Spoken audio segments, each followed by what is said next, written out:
5, 4, 3, 2, 1. Happy New Year.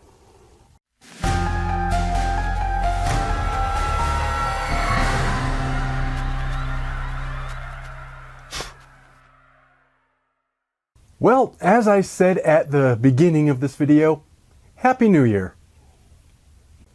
As has become a tradition here on the Phobophile channel, we're premiering this video, at least in my time zone, right at midnight on the transition from 2024 into 2025, and we're celebrating the new year by counting down the best horror books and movies of the previous year. This has been a strange year, to say the least, full of both triumphs and tragedies, personally, professionally, and in the broader world. Some things seem to be getting better, some things seem to be getting worse, and everything seems to be getting stranger. And the same has been true largely in the horror genre. When I sat down to prepare my best of the year list, the very list that I'm going to reveal to you shortly, my first thought was actually a fairly cynical and cranky one. I said there weren't any best of the year for this year because it's been such a slow year for horror. But a lot of that was actually just faulty memory on my part, because while it did certainly feel like a slow year in the genre, and I think in many ways it was slower than some previous years have been, once I actually sat down and started looking back on everything that I read and watched over the last 12 months and started writing out my list, some real winners did in fact stand out. So my first thought was wrong. So here's what we're going to do in this video. I'm going to start with books and then turn my attention to movies.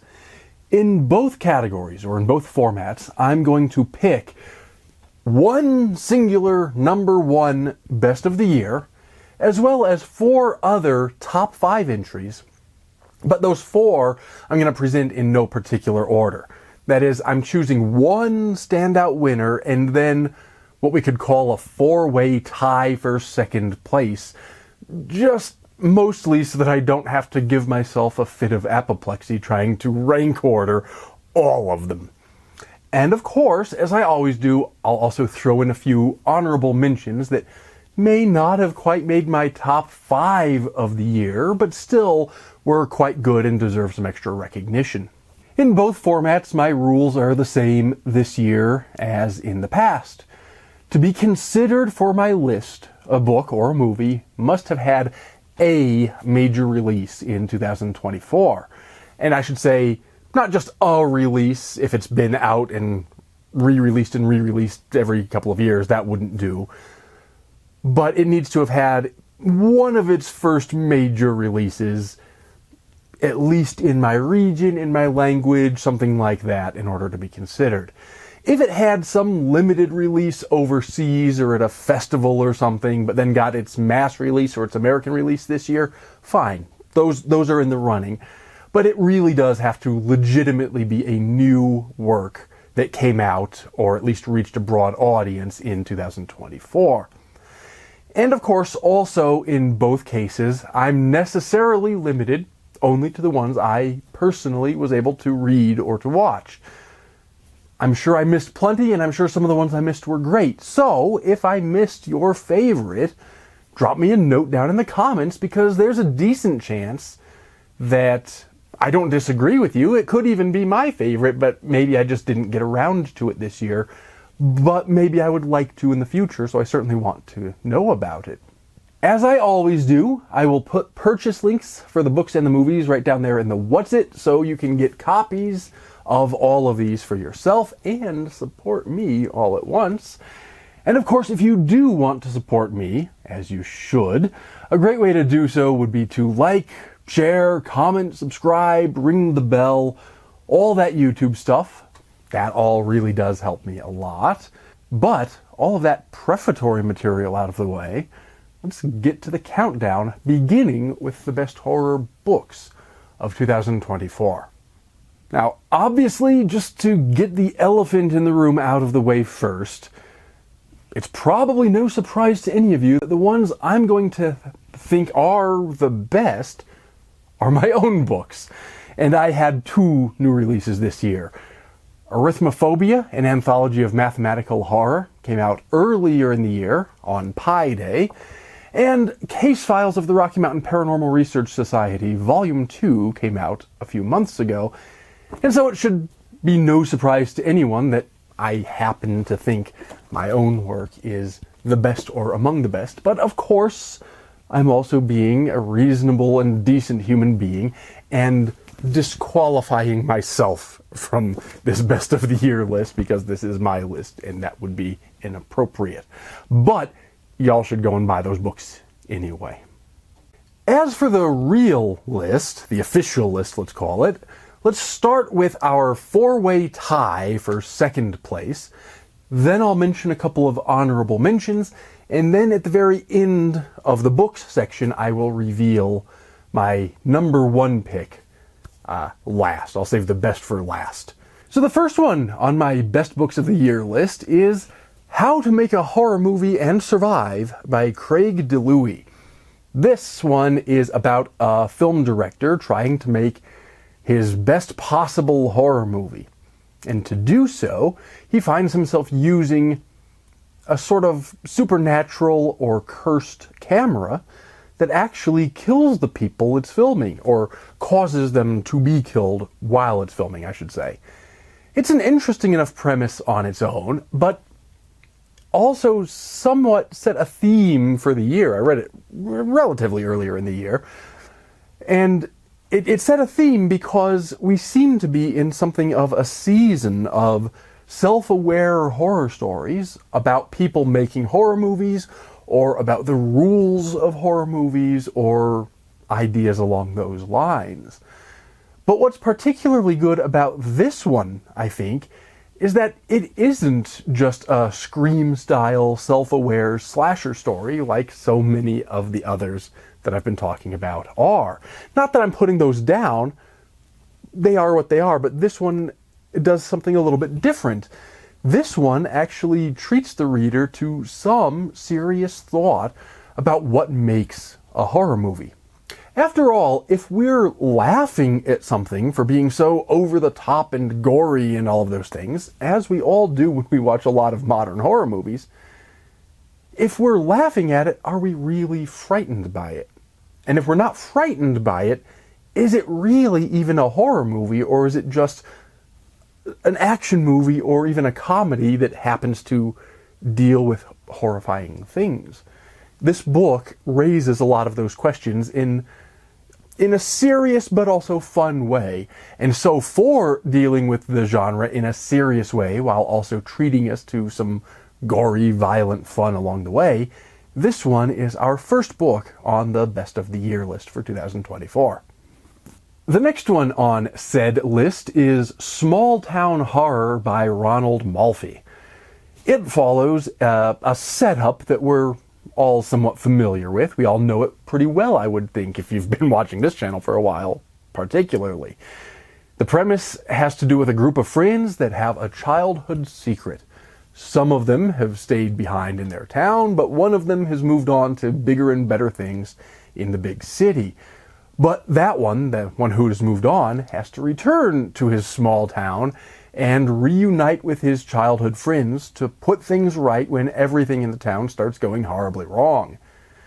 Familiar as that setup is, that is a setup for a horror story that I've always personally liked, so I was already in the right sort of mood for this novel. And it does not disappoint, but just that alone wouldn't be enough necessarily to earn it a spot on my top 5 of the year list. To make it to this list, the novel has to take the familiar tropes and do something at least a little bit different with them. And that's exactly what happens here.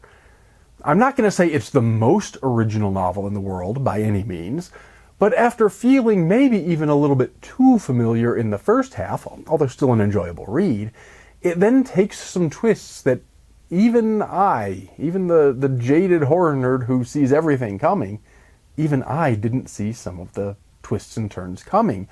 And the book then treats us to a really great fairly original horror novel. Unlike those first ones, the next couple are ones that I actually haven't yet reviewed in my previous videos on this channel, because I only read them in December.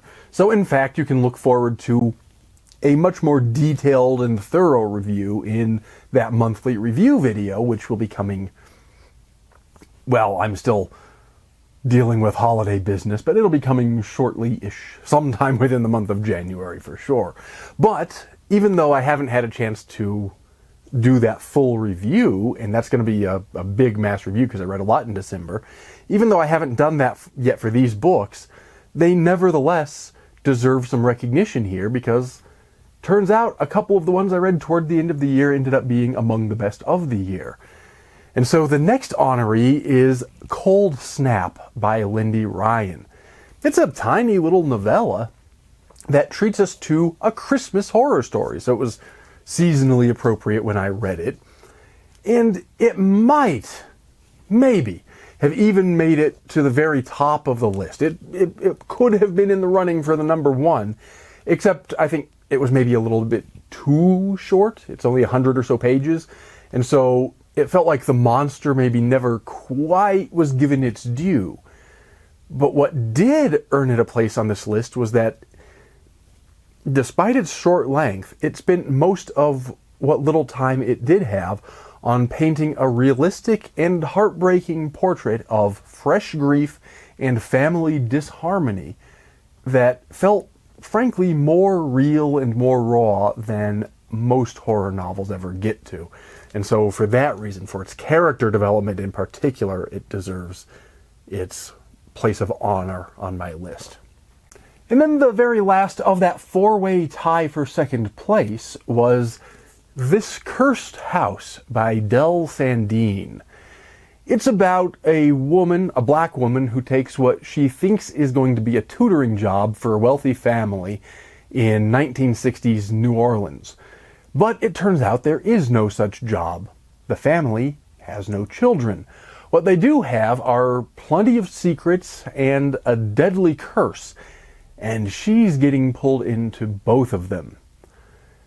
I didn't honestly really expect to enjoy this one as much as I did. I got it from a Nightworms package, and I generally like that service. I like their packages, but I may have never picked this one up on my own. But I'm glad they did send it to me, because it ended up being a lot sort of more personal, more character-driven, and a lot better than I would have expected. I like horror that doesn't necessarily focus on these big world-ending events, but instead focuses on small, local family events. And though this one does deal with some issues to do with racial politics in the 1960s, it's not really about any of that big picture stuff. It's about this one family. It's all very personal and very localized to this one family and their house. And not to put anything down that does deal with big issues, but I tend to find the smaller and more personal ones usually are more interesting to me, particularly if you're trying to do something like a Gothic novel, which this is. And this one is all the more impressive because I'm not 100% sure of this, but apparently this is a debut novel. And so, especially if that's true, I think Del Sandine might very much be an author to keep an eye on. And now, before I reveal my #1 book of the year, let's do a few honorable mentions. I won't spend a ton of time discussing each one, but even though they may not have quite hit my top 5 for the year, they're all still very much good novels and worth reading, and I think a lot of you will find a lot of value in them.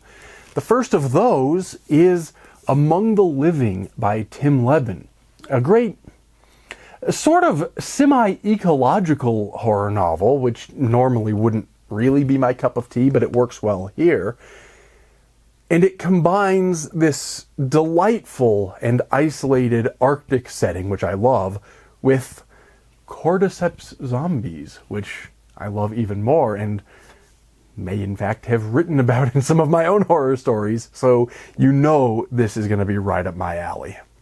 The next one is You Like It Darker, Stephen King's latest collection of short stories. And though it says short stories, technically a couple of them are novellas. And I think a lot of people might actually be surprised that this is not higher on my list. I think a lot of people would expect this maybe to be in the top 5 because it got a lot of hype. But for me, it just didn't quite have enough oomph to really put it over the top. What it does have, though, are a handful of stories that if all of the stories were as good as the few best ones, it would easily have made the top list.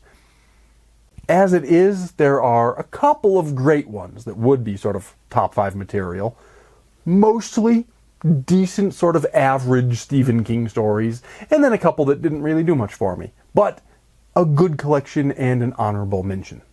Next up, and on the honorable mentions list, largely because it's not exactly a horror novel, it's a book that has to do with some horror things, and that's The Carols of Cthulhu by Mike Slater, who, incidentally, also has a story in my Arithmophobia anthology. Hint, hint.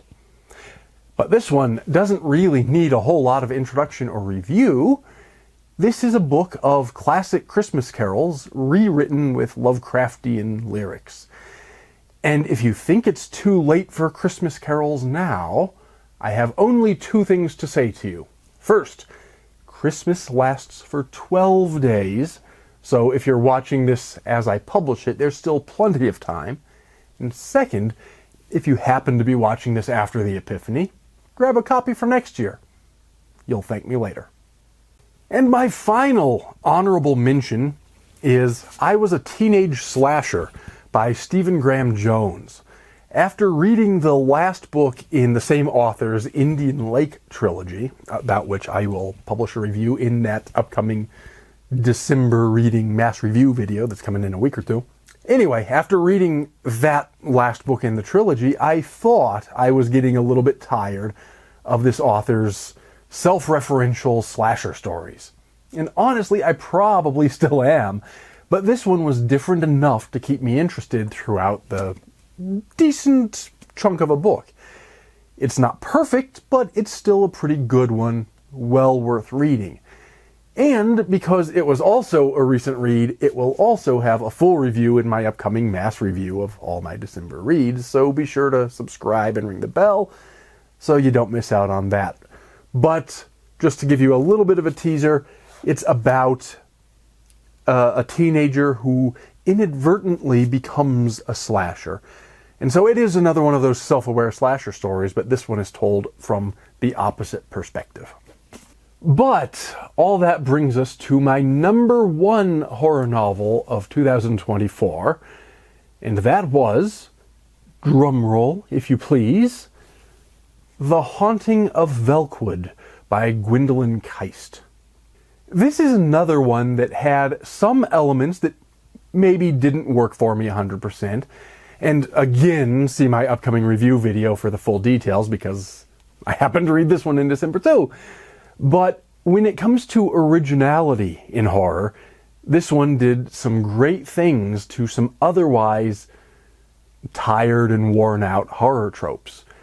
It's about this neighborhood, this entire neighborhood that has vanished, or I don't know if vanished is the right word, but become isolated, let's say, behind this supernatural veil that can only be crossed by the 3 survivors of the incident. One of them then gets recruited by a team of paranormal researchers to enter the sort of ghostly neighborhood and try to figure out what's really going on, and maybe see if they can figure out what to do about it. What follows is a sort of ghost story in which one is never quite certain whether there are actually any ghosts.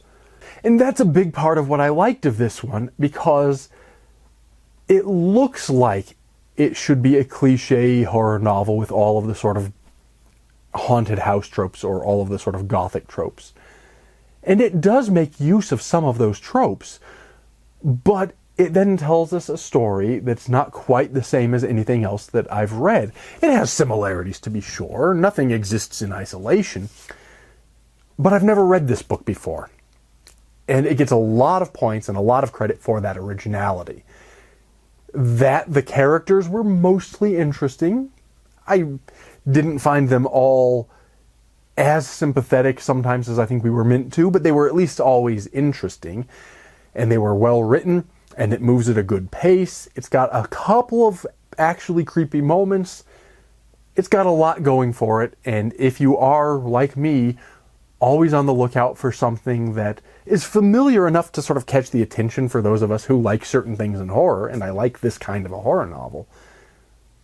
But then if you also like that to invert some of those tropes and go in some different directions so that maybe you don't see everything coming right from the start, this would be a great one for you. So there we have the books, the top 5 plus a couple of honorable mentions for 2024.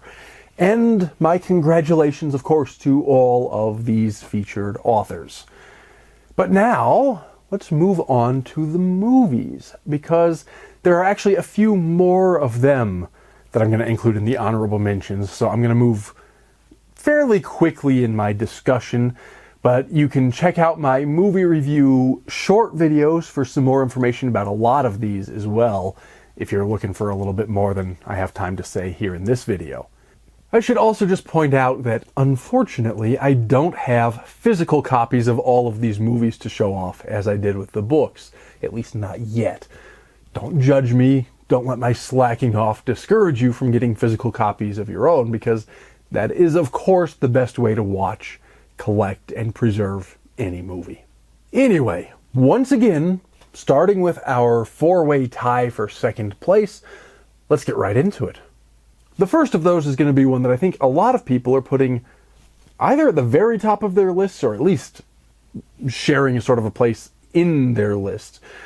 And that's Late Night with the Devil, the story of a late night TV host who is trying to sort of resurrect his career by broadcasting an interview with a possessed child, a demonically possessed child. And then the film focuses on that broadcast and how it goes wrong. It's shot and presented in the found footage style as if it were the actual broadcast, as if you were watching the show live back in the 1970s. It features outstanding performances, and it's actually a really fun throwback to James Randi's interviews on The Carson Show, for those of you who are either old enough to remember or interested enough in skepticism in the paranormal to have looked those broadcasts up. In fact, I would say this very easily could have been my top film of the year, except for one thing. It really kind of cheated with respect to its format in the final act, the very last scene or two. But despite that one flaw, fairly glaring flaw actually, it's still one of the best movies of the year and very much deserves a place in my top 5.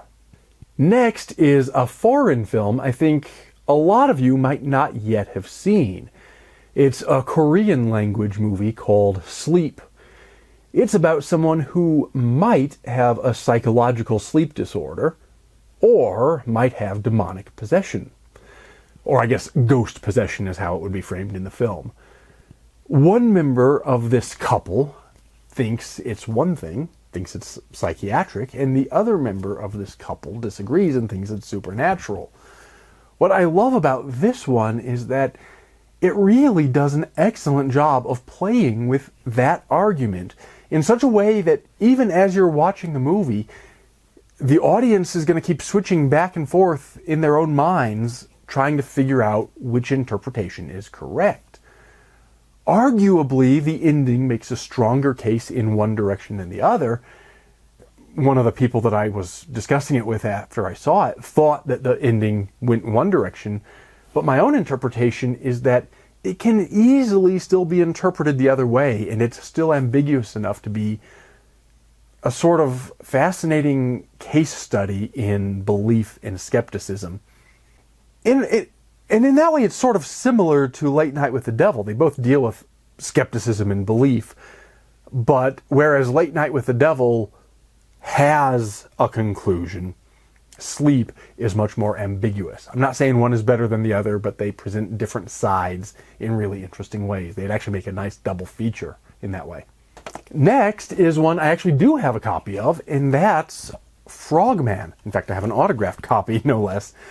Most of you probably don't know this one, but that's part of the reason it ends up on my list, because it's a very low-budget movie, and that's why you've never heard of it, but it's also a great example of what you can do with almost no budget if you have some talent and a good script.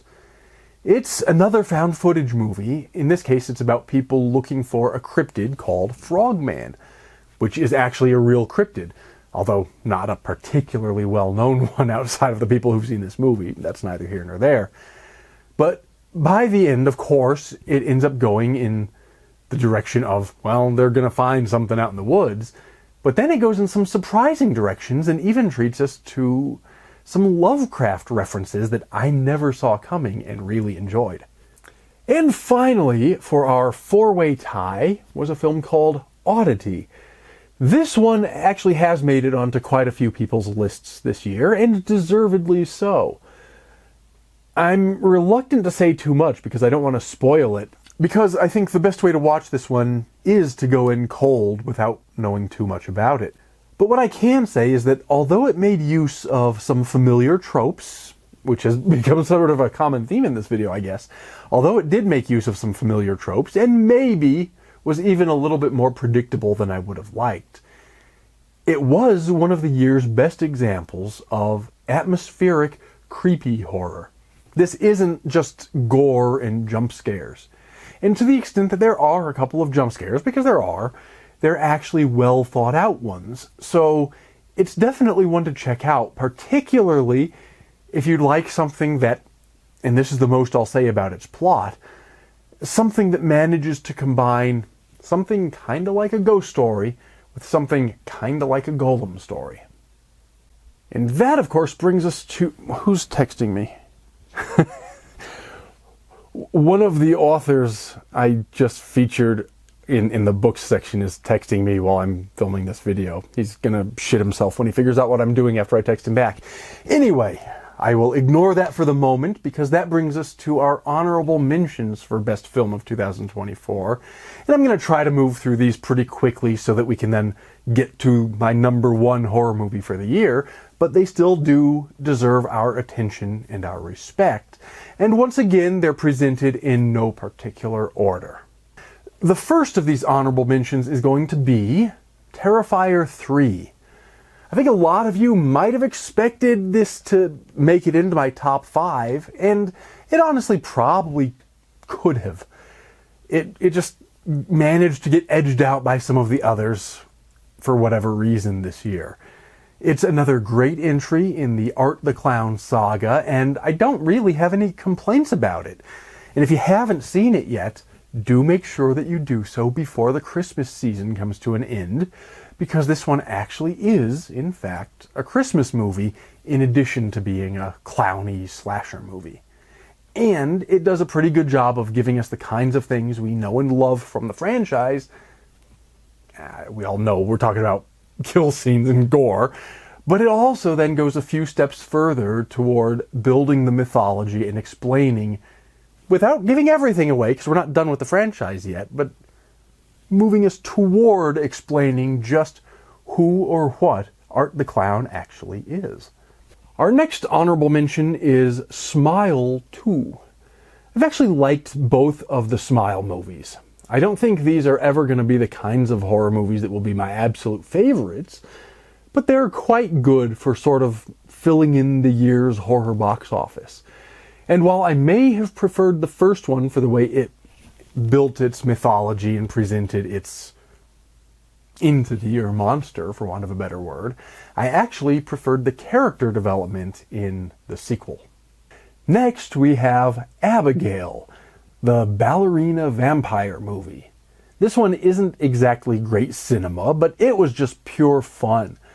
I almost feel bad even telling you what the movie was about, the ballerina vampire movie, because I think it would have been better to approach it cold without knowing even that, but all the trailers and posters gave away that it's about a ballerina vampire, so not my fault.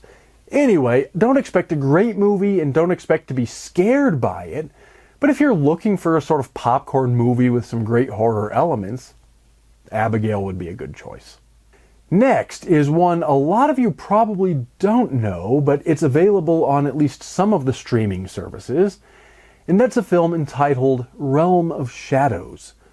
Full disclosure that I know the people behind this one, but in my defense, I know enough people in the horror world that if I had to exclude everyone I know from featuring them on my lists, I would never make any lists at all. Anyway, this is another good example of what indie filmmakers can do with a low budget. And its low budget certainly does show in this movie, but it makes up for it with a solid script and a lot of heart. The premise has to do with a coven of witches battling a group of Catholic priests over this incredibly powerful sacred relic. And it was, in sadder news, one of Tony Todd's final performances, so it's worth watching even just for that reason alone. Another one for the honorable mentions is You'll Never Find Me, a slow burn two-hander of a movie about a mysterious woman who takes shelter at a strange man's home during a storm. But they both seem to have their secrets. Neither one of them seems to be telling the other the truth about who they are or what they're up to, and we're never quite sure who's actually lying about what. I actually loved this one for the first, let's say, half or so of its runtime. It's a brilliantly written and brilliantly acted slow burn of a mysterious horror movie, and I love all of that. It's actually in the second half, toward the end, when the revelations start coming, that it slipped a bit for me, but even then, it's still worth a watch. It's just that I happen to like the first half more than the second half. Next is another Korean language horror movie, because the Koreans are really starting to do some amazing things in horror cinema, particularly these last several years. This one is called Exuma, and it deals with a shaman who exhumes a corpse to settle some sort of a supernatural problem or curse. But he unwittingly unleashes an even worse horror. It's kind of a strange one because though the plot is continuous and does tell a single story, it almost feels episodic because the nature of the horror shifts a few times throughout the film. We start with the sort of curse that sets the whole thing off, and then we've got one sort of a spirit, and then that leads into another thing, leads into another thing, leads into another thing, and so on. But it's extremely well made, acted, and written, and all of those things. And by the end, it ends up having quite a bit to say about geopolitics, war, and Korean history. The next one on the honorable mentions list is actually the most recent one I saw, and that's the new Nosferatu. And I don't really have too much negative to say about it, except that I just didn't like the visual design of Count Orlok. But it's another one in which Robert Eggers has shown off his talent. The only reason it didn't make the top 5 was really just that I didn't think it was quite as good as I was hoping for on the basis of Eggers' past films. But particularly if you enjoy classic horror, I think you'll find a lot to like in this one. And now these last few honorable mentions are ones that I think might surprise some people, because I think a lot of people will have them on their top 5 lists, but my tastes are never quite the same as everyone else's, so while they're objectively good movies, they just got edged out by some of the others for whatever reason. The first of those is Strange Darling. This is another one about which I really shouldn't say very much, because spoilers in this case really will ruin the movie. But from the trailer, you already know, if you've seen it, that this is a cat and mouse kind of a story about a serial killer. When it started, I didn't actually think I was going to like it.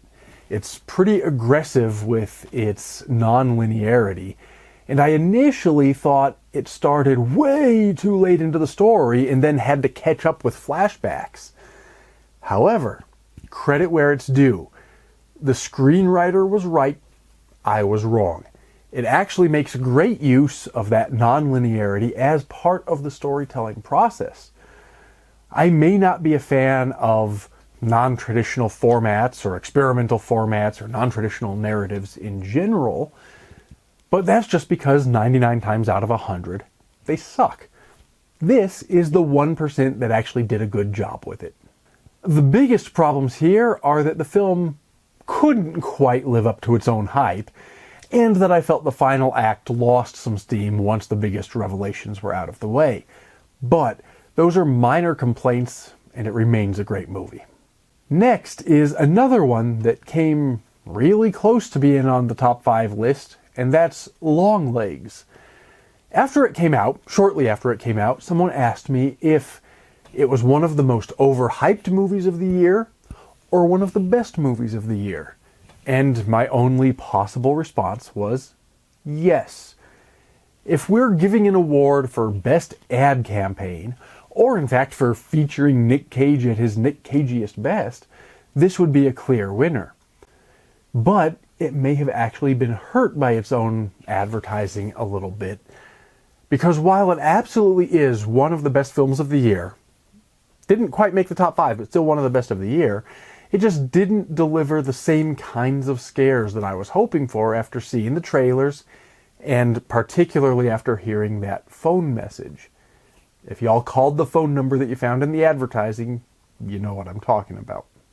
Anyway, it's arguably more thriller than horror, although it does have a lot of really strong horror elements. And I think while it may not have quite made it into my top 5 best of the year, it's easily in the top 10 best of the year, no question about it. And it probably is in the top 5 for most memorable of the year. And then this last honorable mention, it's going to be a controversial one, because I think a lot of people I know are going to put this as their #1 movie of the year. And for me, it was good, but it just wasn't quite good enough even to make it into the top 5. And it's another one that was probably hurt by its own hype, because after I'd heard so many people raving about it being the best movie of the year and one of the best movies ever and so forth, it just didn't quite live up to that, despite its many successes. The film in question is The Substance, and it does absolutely get a lot of credit for over-the-top body horror coupled with an actually thoughtful script that reflects upon aging in as superficial an industry as Hollywood. And it gets a lot of points for being just plain weird, too. Other than being overhyped, though, there are 2 things that kept it from quite making it into my top 5. First, and I won't spoil anything here, but if you've seen it, you'll know exactly what I'm talking about. When she opens the package of The Substance and she reads the instructions, I just can't get over how minimalistic the instructions are. I was distracted for far longer than I should have been just trying to figure out how she could take those minimalist instructions and understand what she was supposed to do.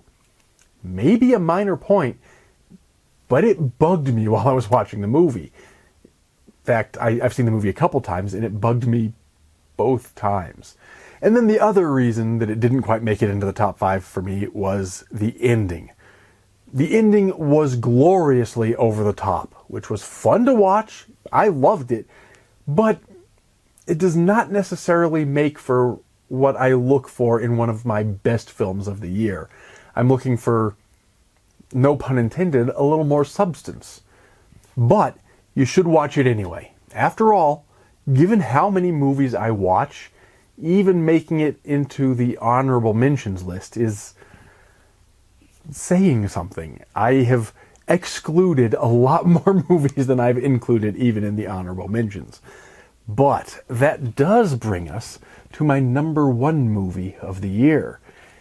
And I think it's going to surprise some people, because I'm honestly not seeing this on the top of a lot of other people's lists. I think it's been on some people's lists, but not really at the top of many of them. But I think it's got a lot going for it. Anyway, without further ado, The movie, the #1 horror movie for 2024 is, drum roll one last time, Heretic. This is the story of these two young Mormon missionaries who visit the home of none other than Hugh Grant in a surprisingly strong performance as a stereotypically charming yet slightly sinister and unexpectedly creepy homeowner who wants to talk to these young girls about religion. But then, as they're having their conversation, he gradually starts to seem increasingly threatening. Here's what I liked and why it's my #1 movie for the year. It dealt intelligently with as difficult a topic as religion without being entirely one-sided about it. Yes, there's a clear villain in the story, and yes, the villain is representative of one side in the debate. That's no spoiler to say. But everyone, villain or otherwise, who makes a religious or anti-religious argument is given the opportunity to actually make a genuinely good, genuinely strong argument. But then the other side has a rebuttal, and the rebuttal is equally as strong as the initial argument. And so they have this back and forth of actually good dialogue, actually good arguments, actually good debates. And the result is a film that could explore faith and skepticism without endorsing or belittling either side, but also without stooping to just pretending that there are no intellectual conflicts there and let's all just join hands and sing Kumbaya, because that doesn't do anything for me either. That the movie manages to do all of that intellectually while also being a pretty good creepy horror movie, and while showing off a different side of Hugh Grant's acting range, is quite an accomplishment indeed. I'm not going to say it's a perfect film. I could point out some flaws, but this is what I'd like to see a lot more of in the horror genre. Yes, I love weird movies. I love gory slashers, all of those kinds of things. I love monsters, all of it. But I really do want to see more subtle, creepy, intellectual kinds of horror that's not afraid to take on serious and important topics, but also that can do so in a way that does not just insult the audience and still puts storytelling first instead of descending into mere propaganda. Let this be a lesson to horror filmmakers everywhere, and in the meantime, we can all enjoy Heretic as my pick for Best Horror Movie of 2024. And so, congratulations once again to all the winners in my Best of the Year list. And of course, if you disagree with some of my choices, that's fine too. Let me know down in the comments what your own picks were. Honestly, even my own list could shift and change slightly if I make the list on a different day when I was in a different mood. But I think I've made good and wise choices, and I'm going to stand by my list. Anyway, that concludes my list of Best Horror of 2024. Do be sure to subscribe, ring the bell, and stick around for my next videos. I already mentioned my December book review video is coming soon, and I just got this December horror pack. I was hoping earlier in the month that it would arrive a little bit sooner and I could open it by the Christmas fire like I've done these last few years, but didn't quite come in time for that. But no matter, this unboxing and discussion video is still coming soon. It'll just be into January by the time I get to it. And of course, I've got plenty of other spooky goodness planned for the year ahead on this channel, of course, through Polymath Press, my publishing house, and all of my various other projects. So stick around, stay tuned, and I hope you enjoy what I've been working on and what I will be working on throughout the year. But I think I've prattled on quite long enough, so all that remains is for me to say, once again, Happy New Year, and for all of 2025, do be sure to take care and stay scared.